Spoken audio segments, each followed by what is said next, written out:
perkenalkan, nama saya Imas Aprilia. Sesuai dengan judul channel ini, yaitu Sejarah Psikologi Industri dan Organisasi beserta model teori organisasi.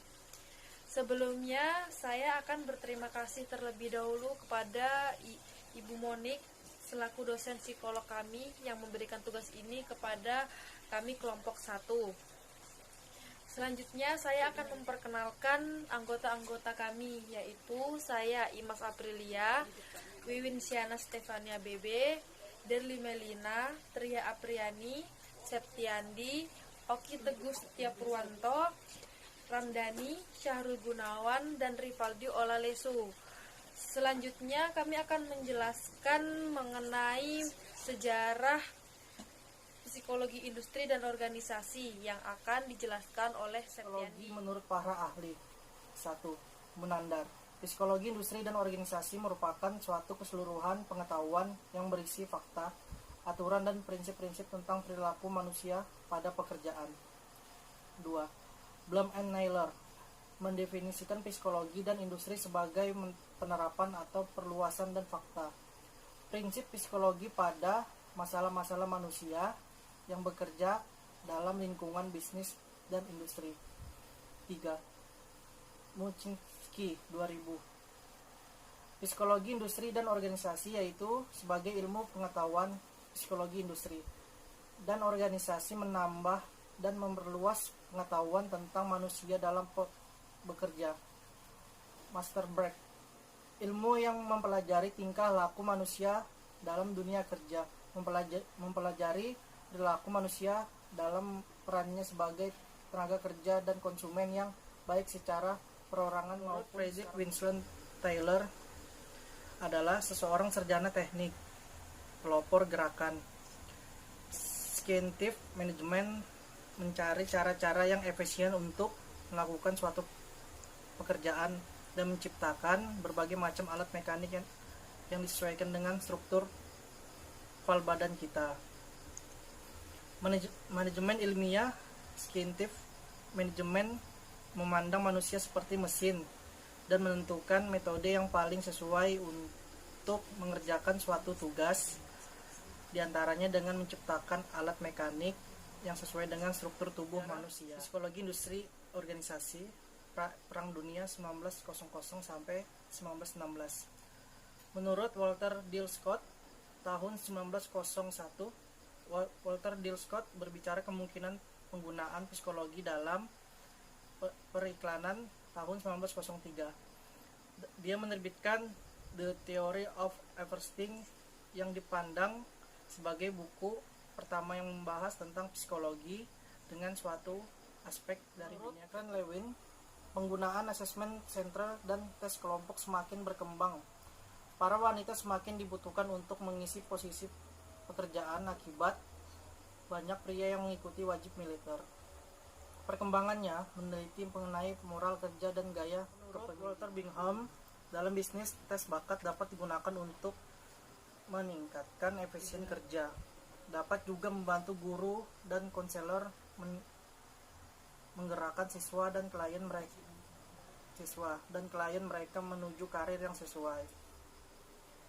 Setelah Perang Dunia Kedua, pemanfaatan tes psikologi di dunia kerja semakin berkembang seiring dengan meningkatkan antusiasme para pemimpin bisnis terkait keuntungan fisikal yang bisa didapat dari penggunaan tes tersebut untuk memilih kerja terbaik di setiap tipe pekerjaan. Psikologi industri organisasi di Indonesia. Indonesia mengenal psikologi sebagai ilmu baru pada tahun 1950-an ketika kemerdekaan Indonesia secara resmi diakui oleh kolonial Belanda. Pada tahun 1953, di bawah pemimpinan Profesor Dr. Slamet Imam Santoso, didirikan lembaga pendidikan asisten psikologi dan Balai Psikoteknik dari Kementerian Pendidikan, Pengajaran, dan Kebudayaan RI dilebur ke dalamnya menjadi bagian psikologi kejujuran dan perusahaan. Fakultas Kedokteran Universitas Indonesia dan tahun 1960-an menjadi Fakultas Psikologi Universitas Indonesia. Dua pendidikan tinggi di Indonesia yaitu Universitas Padjadjaran dan Universitas Gadjah Mada Yogyakarta ikut mengambil peran dalam perkembangan psikologi industri dan organisasi melalui pendirian fakultas psikologi pada masing-masing perguruan tinggi. Pada tahun 2000 telah terdapat 4 fakultas pada universitas negeri yaitu pertama Universitas Indonesia, yang kedua Universitas Padjadjaran, yang ketiga Universitas Gadjah Mada, dan yang keempat Universitas Airlangga. Perkembangan psikologi industri organisasi di Indonesia. Perkembangan ilmu psikologi industri dan organisasi yang telah maju di negara-negara barat memberikan dampak berupa bahan pengetahuan yang sangat banyak kepada para ilmuwan di Indonesia. Namun ada juga masalah-masalah yang timbul, seperti pertama, peluang yang terbatas dalam perkembangan psikologi industri dan organisasi.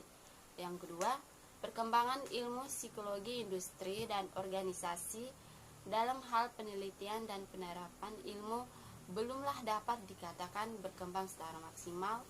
Faktor-faktor yang melatar belakangi adalah dana yang digunakan untuk penelitian sangatlah sulit didapatkan, dan kalaupun dapat pastinya sangat terbatas.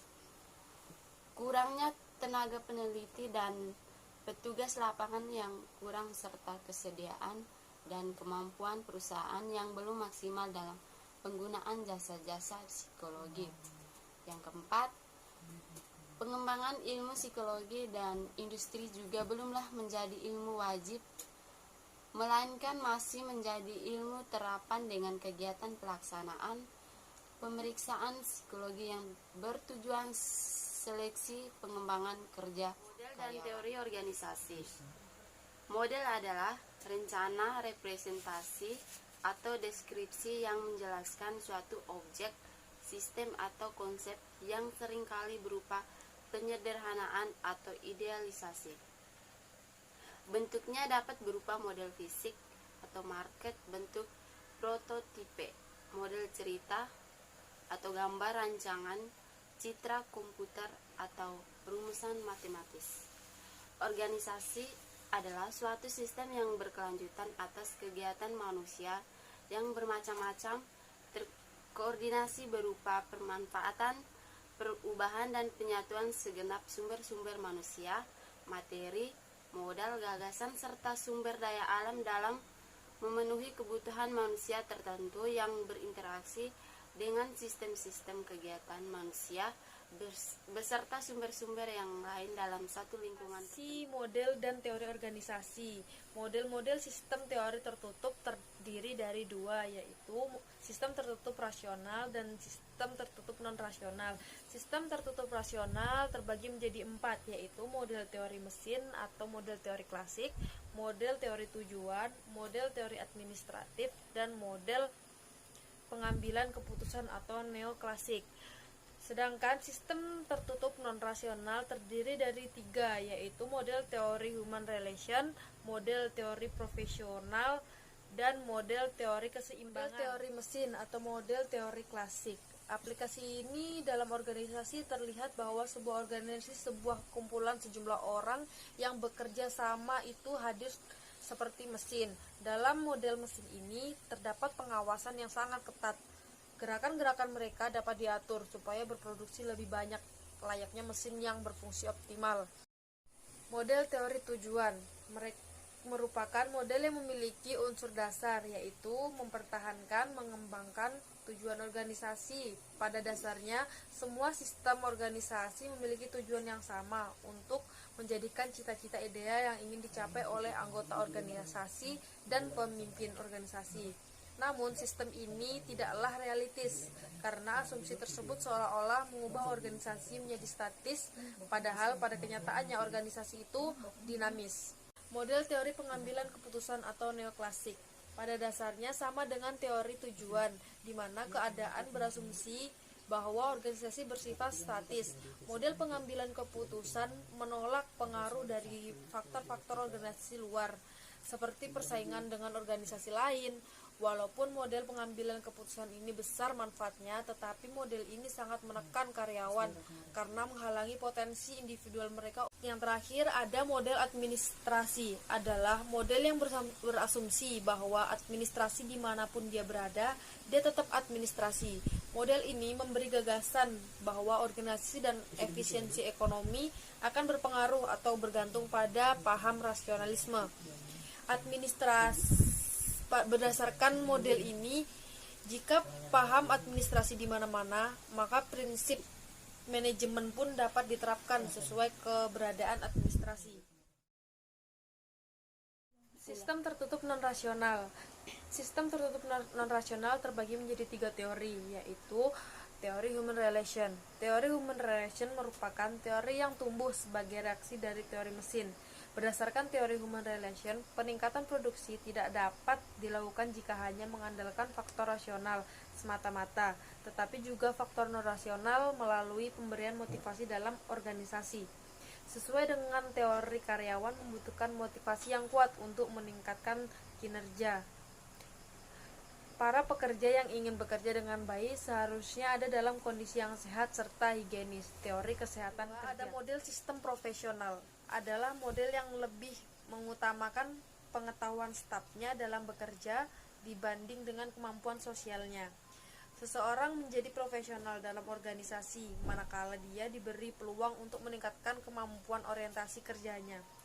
Dia dapat menciptakan kreasi baru dalam organisasi secara lebih efisien melalui penerapan keahlian atau kompetisi yang dimilikinya.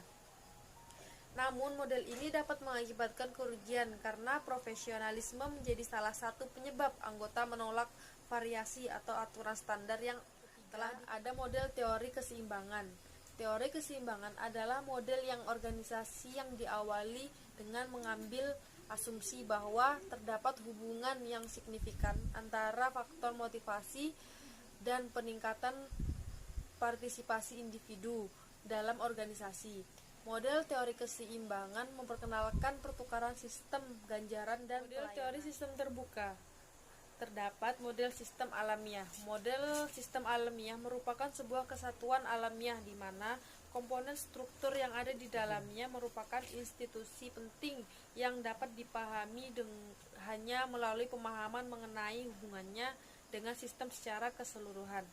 Setiap bagian dalam pada komponen organisasi secara ilmiah saling bergantung satu dengan yang lain, sehingga realisasi tujuan dari seluruh sistem sangat ditentukan oleh bagian-bagian. Perbedaan teori terbuka dan teori tertutup adalah: pertama, persepsi terhadap lingkungan organisasi; kedua, persepsi terhadap kondisi alamiah manusia; ketiga, persepsi terhadap penggunaan manipulasi dalam organisasi; ketiga, persepsi mengenai peranan dan arti penting organisasi bagi masyarakat. Sekian presentasi yang dapat kami sampaikan kepada rekan-rekan. Untuk kurang lebihnya presentasi kami mohon dimaafkan.